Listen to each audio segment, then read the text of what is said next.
ओम श्री साईनाथाय नमः। अध्याय 51 प्रारंभ।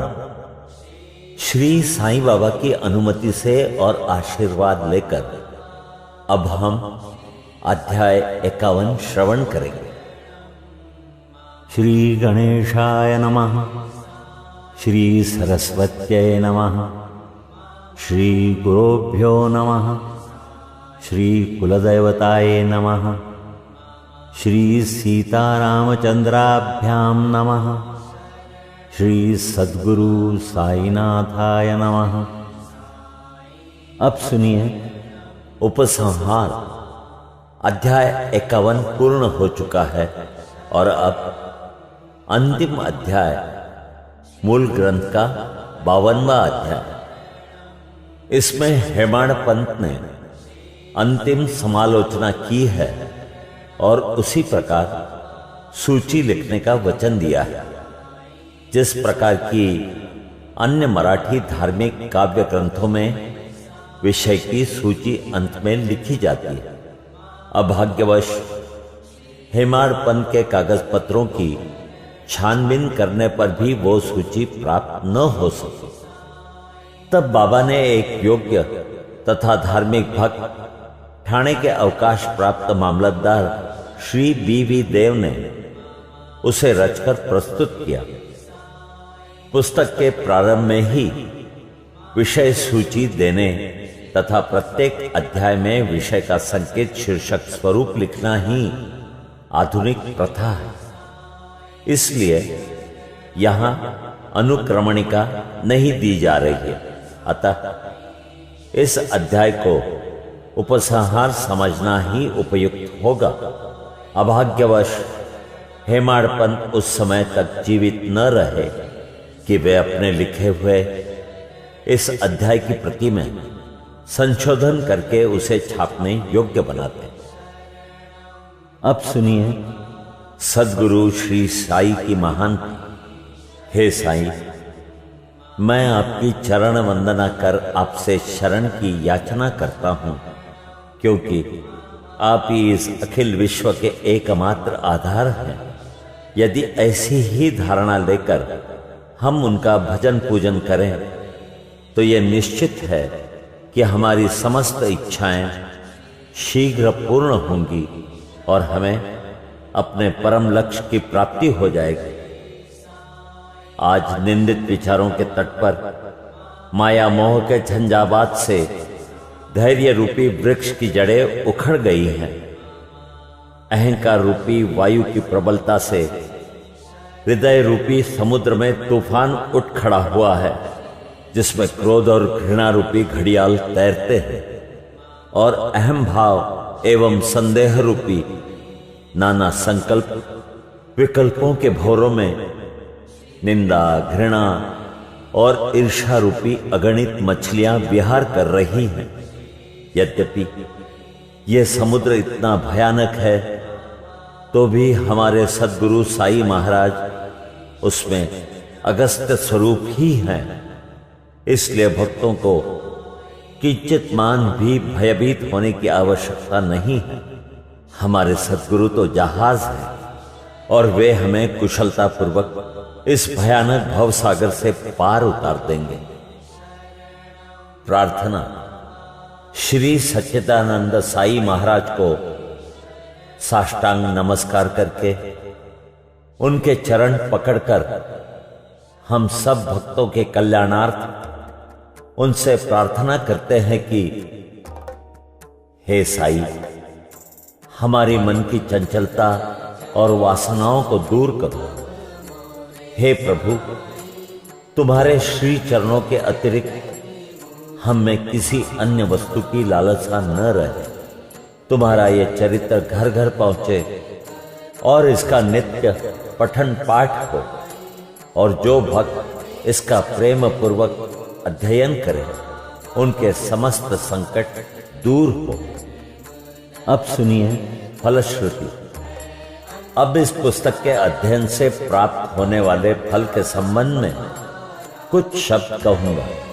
इस ग्रंथ के पठन पाठन से मनोवांछित फल की प्राप्ति होगी। पवित्र गोदावरी नदी में स्नान कर शिरडी के समाधि मंदिर में श्री साईं बाबा की समाधि के दर्शन कर लेने के पश्चात इस ग्रंथ का पठन पाठन या श्रवण प्रारंभ करोगे तो तुम्हारे त्रिविध संकट भी दूर हो जाएंगे। समय समय पर श्री साईं बाबा की कथा वार्ता करते रहने से तुम्हें आध्यात्मिक जगत के प्रति अभिरुचि हो जाएगी, और यदि तुम इस प्रकार नियम तथा प्रेम पूर्वक अभ्यास करते रहे तो तुम्हारे समस्त पाप अवश्य नष्ट हो जाएंगे। यदि सचमुच ही तुम आवागमन से मुक्ति चाहते हो तो तुम्हें साई कथाओं का नित्य पठन पाठन, स्मरण और उनके चरणों में प्रगाढ़ प्रीति रखनी चाहिए। साई कथा रूपी समुद्र का मंथन कर उसमें से प्राप्त रत्नों को दूसरों को वितरण करो, जिससे तुम्हें नित्य नूतन आनंद का अनुभव होगा और श्रोतागण अधपतन से बच जाएंगे। यदि भक्तगण अनन्य भाव से उनकी शरण में आए तो उनका मैं नष्ट होकर बाबा से अभिन्नता प्राप्त हो जाएगी, जैसे कि नदी समुद्र में मिल जाती है। यदि तुम 3 अवस्थाओं अर्थात जागृति, स्वप्न और निद्रा में से किसी एक में भी साई चिंतन में लीन हो जाओ तो तुम्हारा सांसारिक चक्र से छुटकारा हो जाए।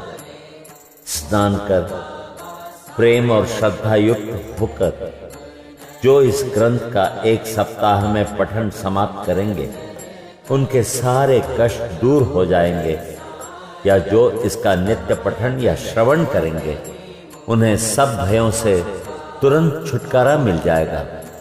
इसके अध्ययन से हर एक को अपनी श्रद्धा और भक्ति के अनुसार फल मिलेगा, परंतु इन दोनों के अभाव में किसी भी फल की प्राप्ति होना संभव नहीं है।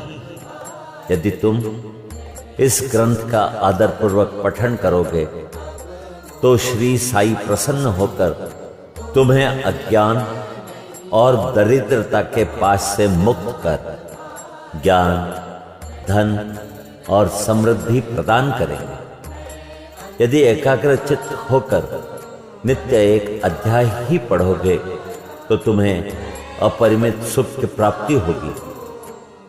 इस ग्रंथ को अपने घर पर गुरु पूर्णिमा, गोकुल अष्टमी, रामनवमी, विजयादशमी और दीपावली के दिन अवश्य पढ़ना चाहिए।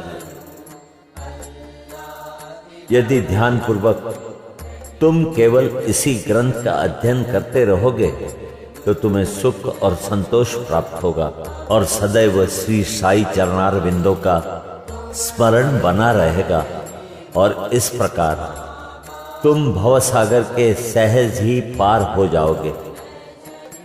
इसके अध्ययन से रोगियों को स्वास्थ्य, निर्धनों को धन, दुखित और पीड़ितों को शांति मिलेगी तथा मन के समस्त विकार दूर हो मानसिक शांति प्राप्त होगी। मेरे प्रिय भक्त और श्रोतागण, आपको प्रणाम करते हुए मेरा आपसे एक विशेष निवेदन है कि जिसकी कथा आपने इतने दिनों और महीनों से सुनी है उनके कलिमलहारी और मनोहर चरणों को कभी विस्मृत न होने दें। जिस उत्साह, श्रद्धा और लगन के साथ आप इन कथाओं का पठन या श्रवण करेंगे, श्री साईं बाबा वैसे ही सेवा करने की बुद्धि हमें प्रदान करेंगे। लेखक और पाठक इस कार्य में परस्पर सहयोग देकर सुखी होंगे। अब सुनिए प्रसाद याचना। अंत में हम इस पुस्तक को समाप्त करते हुए सर्वशक्तिमान परमात्मा से इस प्रकार कृपा या प्रसाद याचना करते हैं। हे ईश्वर, पाठकों, श्रोताओं और भक्तों को श्री साई चरणों में पूर्ण और अनन्य भक्ति दो। श्री साई का मनोहर स्वरूप ही उनकी आंखों में सदा बसा रहे और वे समस्त प्राणियों में देवादिदेव साई भगवान का ही दर्शन करें। एवं अस्तु। अध्याय 51 यहां समाप्त होता है। श्री सद्गुरु साईनाथार्पणमस्तु। शुभम भवतु, शुभम भवतु, शुभम भवतु। सप्ताह पारायणाः सप्तम विश्राम। ओम श्री साई यशाकाय शिरडीवासिने नमः।